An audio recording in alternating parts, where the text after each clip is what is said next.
If it's bigger than KSP, you make a precipitate. If it's smaller than KSP, you don't get a precipitate because it wants to go that way. Right, and then you use that information to get the gold concentration.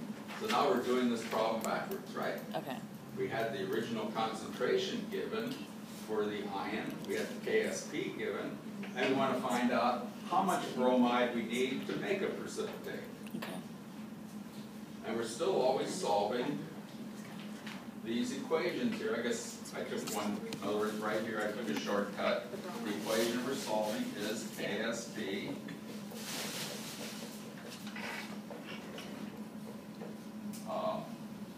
BR minus the fourth, because that's what the exponents are. Okay.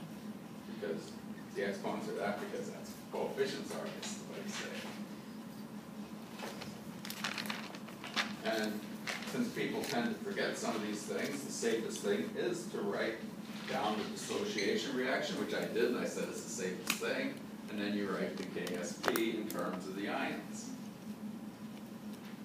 Then you solve for whichever one you want to solve for. In this case, I wanted to solve for the gold because I knew the bromide. So I put the bromide cubed in here, divided into KSP, and I get the gold. In other words, that's just algebra there. The business that dealing with your calculator, that's something else. That's why I always keep trying to solve problems with this thing. It goes off after a while, it'll save the battery. Okay, so I'm doing.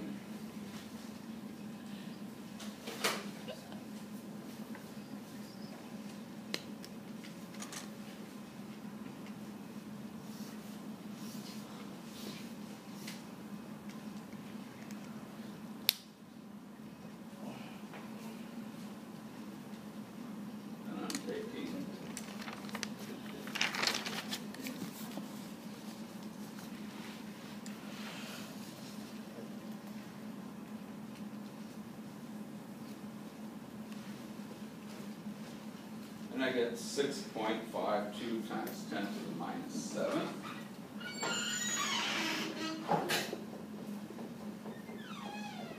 As advertised, it decreased. Okay? So now the question is, sometimes I just say what's the concentration in ion left when the second one starts to precipitate. Here I said, what's the percent remaining in solution? And it's always the percentage of the original amount. So when you want to do percent,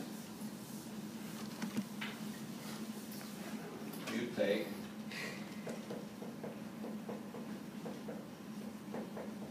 or 2 times 100.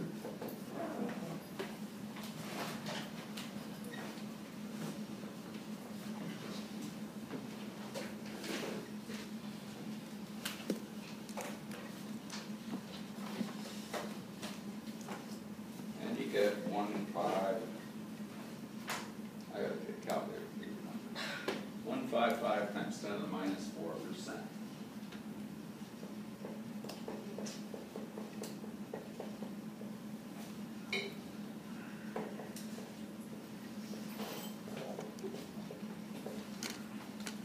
And what that means is you precipitated what?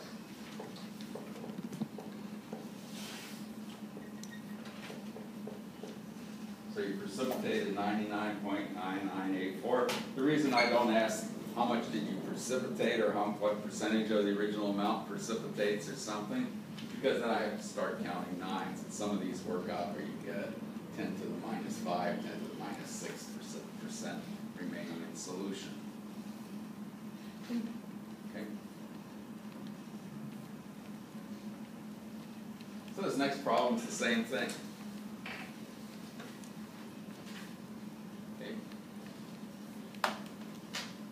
Now this deviates a little bit from the type of problem the book does with this, because what he wants you to do in the book is he's going to give you the concentration, and he's going to give you the pH, and says, will a precipitate form or not? And he does it by combining the equilibriums, and he talks about KSPA.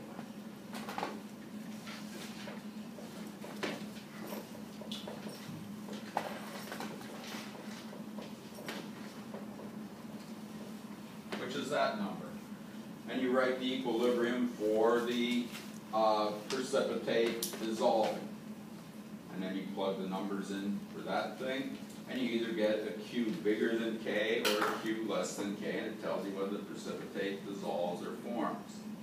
I'm doing something a little bit more elaborate. I'm doing the business of what is the pH range, because that's what we're doing in the titrations in the laboratory.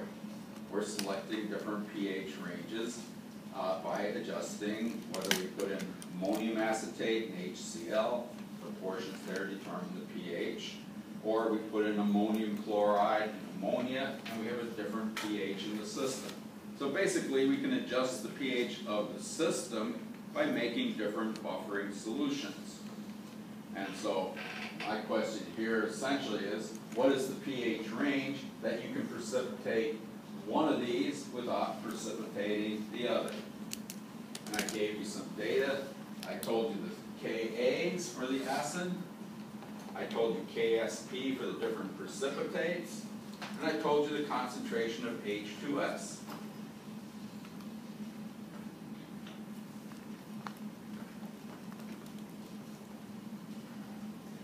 And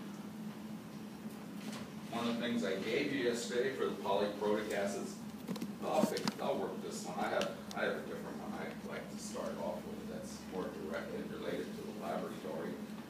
In other words, I give you, can you separate cadmium sulfide, which has a fairly large KSP for most of the sulfides, from manganese sulfide. And manganese sulfide also has a relatively large value KSP.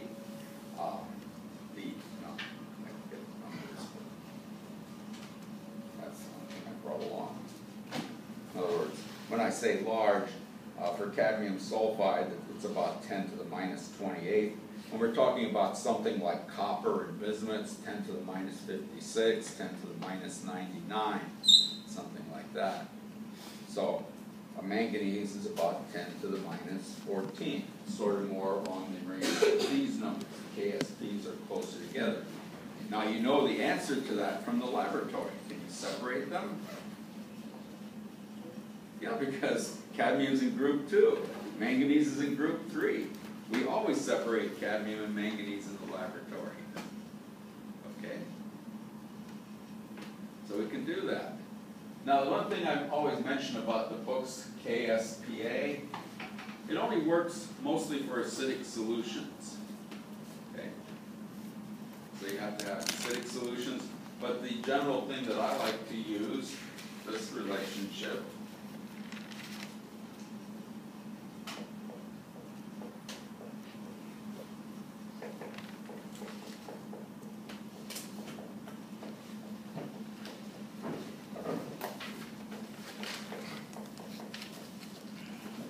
works for the entire range, pH range. What? Question? No.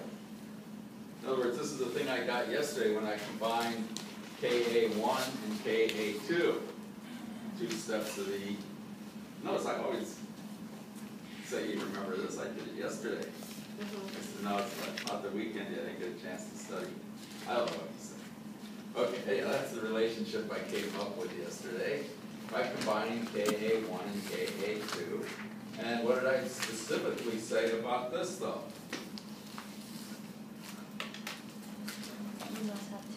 You have to know 2 of the 3 numbers on this side to solve for the third one. And sure enough, I said, here's my H2S. So I know one of them. What else do I know? Well, I asked you about the hydrogen ion, so somehow I must know the sulfide ion.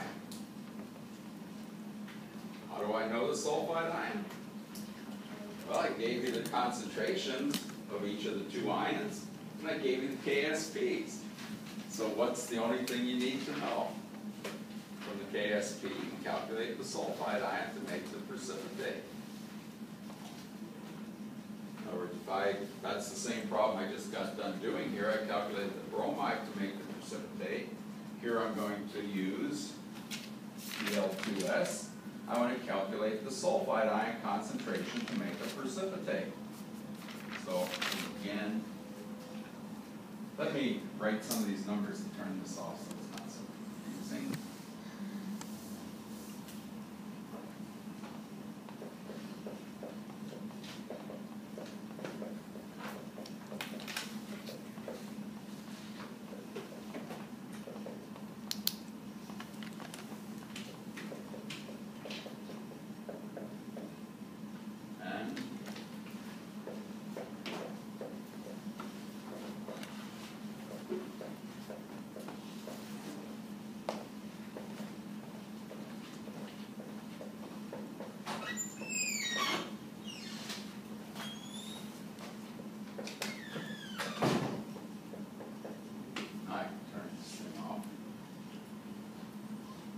Well, I guess I need two other numbers. What other numbers do I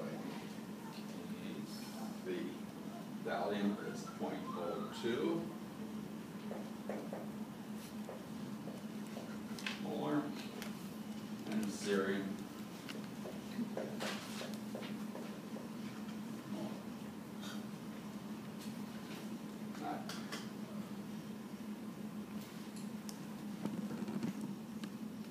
Okay. So that's the information, and it looks like the problem I just got done doing. I want to figure out what sulfide ion I need to form each of those precipitates, because it is that problem. Before I calculate what bromide I needed to make precipitate, here I'm going to calculate the sulfide needed to make precipitate. Now notice, as soon as I calculate the sulfide, I now know 2 out of the 3 numbers. I can calculate the hydrogen ion concentration to make that precipitate. And once I know the hydrogen, I can calculate the pH.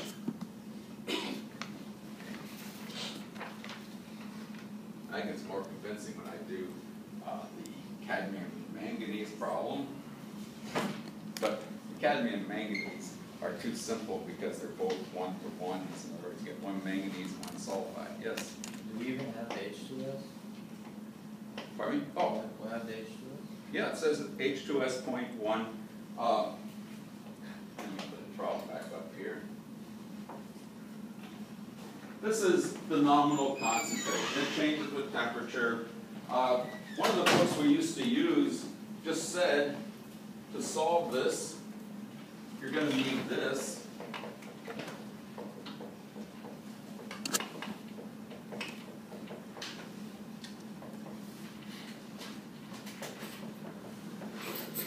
And so if you calculated that number, the book said just remember this number so you can solve problems.